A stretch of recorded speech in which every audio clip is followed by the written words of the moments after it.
Everyone, मेरा नाम संजना जोशी है। मैंने आरएएस 2018 में 40वीं रैंक प्राप्त की है। फ्रेंड्स, आज की ये वीडियो मैं उन कैंडिडेट्स के लिए लेकर के आई हूँ जो आगामी आरएएस मेंस देने जा रहे हैं। और स्टार्टिंग में ही मैं ये बता दूं कि इस वीडियो का कंटेंट आपके सिलेबस के लिए सोर्सेस बताना नहीं होगा, बल्कि हम कुछ स्ट्रेटेजीज के बारे में बात करेंगे जिससे कि आप ज्यादा से ज्यादा मार्क्स स्कोर कर सकें। इसके अंदर हम दो प्रकार की बातें करेंगे। पहली ये कि how to retain for longer duration, और दूसरी हम बात करेंगे कि कैसे हमें आंसर्स लिखने हैं। एक्चुअल में जब एग्जाम होगा तो हमें आंसर राइटिंग किस तरीके से करनी है।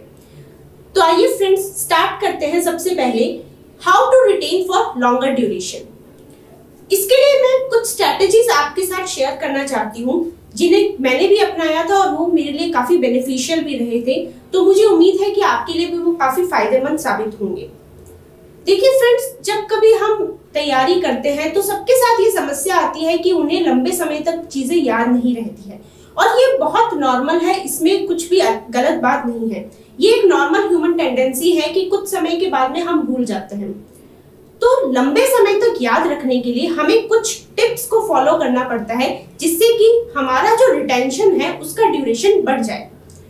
तो इसमें सबसे पहली टिप ये है कि जब कभी आप पढ़ें, किसी भी टॉपिक को आप पढ़ रहे हैं, किसी चैप्टर को पढ़ रहे हैं, तो आप उसको सिर्फ रीड आउट मत कीजिए, बल्कि ये कोशिश कीजिए कि अपने आप को ही एक स्टूडेंट मानते हुए, अपने आप को ही एक टीचर मानते हुए आप खुद को ही उसे एक्सप्लेन कर रहे हैं। और एक्सप्लेन करते वक्त इतनी ज्यादा सिंप्लिसिटी उसके अंदर लेकर के आइए कि अगर कोई 12 साल का बच्चा भी उस चीज को सुने तो उसे भी वो बहुत आसानी से समझ में आ जाए।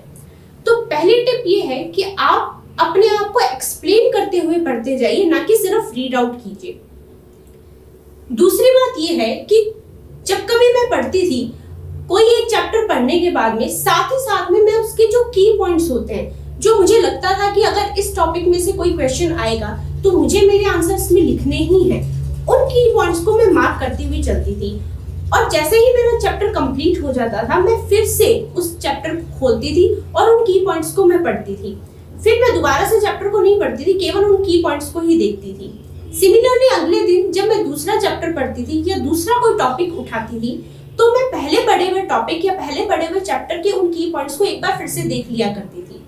सेम वीकली रिवीजन और मंथली रिवीजन मैं करती थी।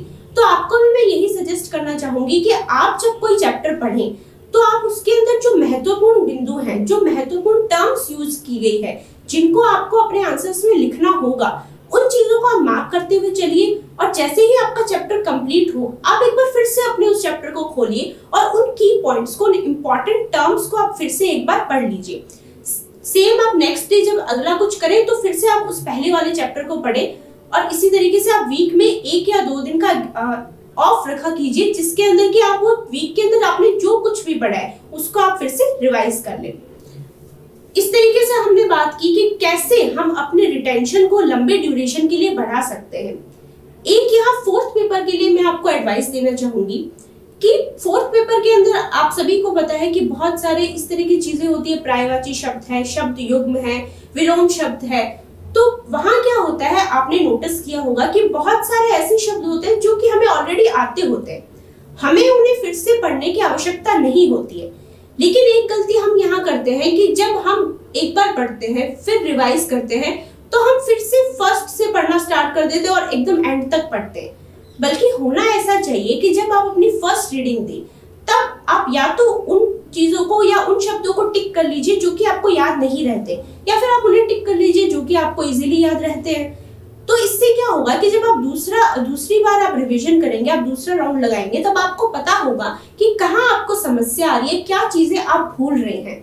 फिर आप सिर्फ उन्हीं को पढ़िए, जो चीजें आपको याद रहती है उन्हें आप मत पढ़िए।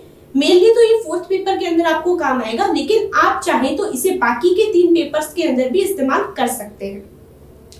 तो फ्रेंड्स, इस तरीके से हमने बात की कि how to retain for longer duration. आइए अब हम बात करते हैं कि आंसर्स हमें लिखने किस तरीके से हैं। यहाँ हम कुछ टिप्स के बारे में बात करेंगे, जिसमें सबसे पहली बात, जब हम आंसर राइटिंग करते हैं तो ये बहुत ज्यादा जरूरी है कि आप क्वेश्चन की डिमांड को समझिए। कई बार ऐसा होता है कि हम क्वेश्चन देखते ही जल्दी से आंसर लिखने की कोशिश करने लग जाते हैं। वहां आपको ऐसा नहीं करना है। आपको कम से कम 1 मिनट रुकना है, क्वेश्चन को देखना है, उसे समझना है कि क्वेश्चन में पूछा क्या गया है। उसके बाद में आप अपनी फ्रेमिंग कीजिए अपने माइंड के अंदर। 1 ही मिनट के अंदर जल्दी से आप क्वेश्चन को समझ लीजिए और अपने माइंड के अंदर फ्रेमिंग कीजिए कि आपका इंट्रो क्या होगा, आप बॉडी पार्ट में क्या लिखेंगे और आप कंक्लूजन में क्या लिखेंगे। उसके बाद में आप अपने आंसर को लिखिए और ध्यान रखिए हर क्वेश्चन के अंदर कुछ ना कुछ की पॉइंट्स जरूर होते हैं। उन की पॉइंट्स को आप फिगर आउट कीजिए और अपने आंसर के अंदर उन की पॉइंट्स को आप मेंशन कीजिए, ताकि अगर कोई व्यक्ति आपके उस आंसर को पूरा ना भी पढ़े तो भी देखने भर से भी उसे पता चल जाए कि आपने इस क्वेश्चन की डिमांड को फुलफिल कर दिया है। नेक्स्ट जो इंपॉर्टेंट बात है वो है डायमेंशंस की। आपको अपने सभी आंसर्स के अंदर बहुत सारे डायमेंशंस कवर करने हैं। जो 2 मार्क के क्वेश्चंस है वहां आप इतना ध्यान रखिए कि आप हर क्वेश्चन के लिए कम से कम 4 फैक्ट्स लिखें, उसके लिए इतना काफी है। लेकिन जो 5 मार्कर्स है या 10 मार्कर है वहां आपको मल्टीपल डायमेंशंस कवर करने पड़ेंगे। और डायमेंशंस के लिए ऐसा है कि आप किसी एक डायमेंशन को चाहे कम एक्सप्लेन कर दीजिए, लेकिन आप इस्तेमाल ज्यादा डायमेंशंस को कीजिए। यहाँ कुछ स्टूडेंट्स को हो सकता है प्रॉब्लम हो कि उन्हें ये ना समझ में आ रहा हो कि डायमेंशंस हम ले किस तरीके से, क्या डायमेंशंस हो सकते हैं। तो उनके लिए मैं ये रेकमेंड करना चाहूंगी कि आप न्यूज़पेपर के एडिटोरियल्स को बहुत ध्यानपूर्वक पढ़िए। उसके अंदर आप ये जानने की कोशिश कीजिए कि किस तरीके से अलग अलग डायमेंशंस को वो कवर करते हैं, किस तरीके से किसी एक बिंदु को वो अलग अलग नजरिए से देखते हैं। और वही प्रैक्टिस आप रोज करेंगे। अगर रोज आप पढ़ेंगे तो आपको भी फील होगा कि आप भी अपने आंसर्स के अंदर उन चीजों को इंक्लूड कर पा रहे हैं। तो ये बात हमने की डायमेंशंस की। अब एक बहुत ही महत्वपूर्ण बात मैं आपको बताने जा रही हूँ, वो है कि हमें अपनी आंसर शीट को किस तरीके से प्रेजेंटेबल बनाना है। फ्रेंड्स, आप सभी के पास नॉलेज है, इसीलिए आप आरएएस मेंस लिखने जा रहे हैं, लेकिन यहाँ जरूरी है कि आप अपनी प्रेजेंटेशन को भी इम्प्रूव करें ताकि आप ज्यादा से ज्यादा मार्क्स स्कोर कर सकें। प्रेजेंटेशन के लिए एक टिप मैं आपको देना चाहूंगी कि आप अपनी आंसर शीट के अंदर मोनोटोनी को ब्रेक कीजिए। मतलब आपको क्या करना है कि आपके सभी आंसर्स एक जैसे नहीं दिखने चाहिए। अक्सर हमें ये रिकमेंड किया जाता है कि हम अपने आंसर्स को पॉइंट फॉर्मेट में लिखें। नो डाउट जब हम पॉइंट फॉर्मेट में लिखते हैं तो लिखने वाले के लिए भी सुविधा होती है और जो उसे पढ़ता है उसके लिए भी सुविधा होती है। लेकिन अगर ऐसा होगा कि हम सभी आंसर्स को पॉइंट फॉर्मेट में लिखने लग जाएंगे तो हमारी आंसर शीट के अंदर एक नीरसता सी दिखाई देने लगेगी, क्रिएटिविटी झलक करके नहीं आएगी। तो आप क्या कीजिए कि अगर आपने एक आंसर पॉइंट फॉर्मेट में लिख दिया है तो कोशिश कीजिए कि अगले आंसर को आप पैराग्राफ फॉर्मेट में लिखें। उसके अगले आंसर में आप कोई फ्लो चार्ट बना दीजिए। उसके बाद में आप चाहे तो कुछ टैबुलर फॉर्म में लिख दीजिए, मैप बना दीजिए, कोई डायग्राम बना दीजिए। पॉइंट ये है कि आपको अपनी आंसर शीट को इस तरीके से दिखाना है कि वो ऐसा ना लगे कि सिर्फ एक जैसे ही तरीके से आपने सारे आंसर्स लिख दिए, वहां थोड़ी क्रिएटिविटी दिखाई देनी चाहिए। तो इस तरीके से हमने बात की कि कैसे हमें अपने आंसर्स को लिखना है। एक और बात मैं आपको 4th पेपर के लिए कहना चाहूंगी कि जनरल टेंडेंसी होती है कुछ स्टूडेंट्स के अंदर कि वो ये सोचते हैं कि हम डायरेक्टली एग्जाम के अंदर जाकर के ही हिंदी और इंग्लिश के अंदर जो हमें प्रारूप लिखने होते हैं, पल्लवन, संक्षिप्तीकरण इत्यादि चीजें होती हैं, उनको हम डायरेक्टली एग्जाम के अंदर ही हैंडल कर लेंगे। लेकिन फ्रेंड्स, विश्वास मानिए कि ऐसा पॉसिबल नहीं हो पाता है। उसकी भी हमें पहले से प्रैक्टिस करनी होती है।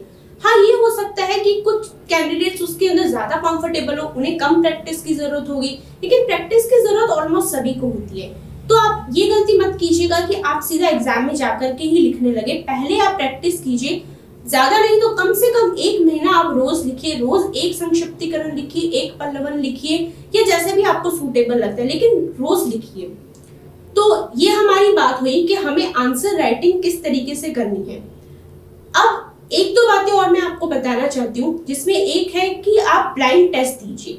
इसका तात्पर्य ये है कि मान लीजिए इस वीक में आपने कुछ पढ़ा है, तो हैंड टू हैंड उसका टेस्ट देने की जगह आप 1-2 दिन का गैप लीजिए, कम से कम 2 दिन का गैप लीजिए और उसके बाद में आप टेस्ट दीजिए। इससे एक फायदा ये होगा कि आपको समझ में आने लगेगा कि आप किन चीजों को भूल रहे हैं, क्या चीजें ऐसी है जो कि आपको कॉम्प्लेक्स लग रही है।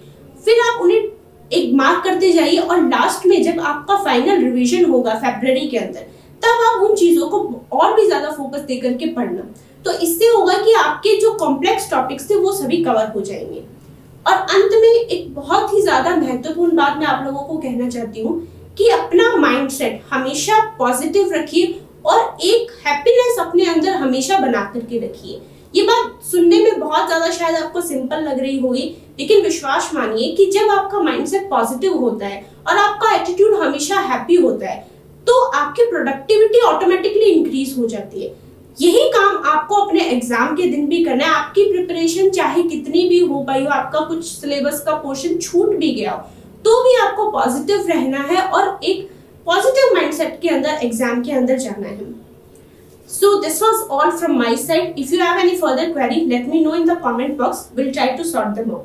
Thank you so much and all the very best.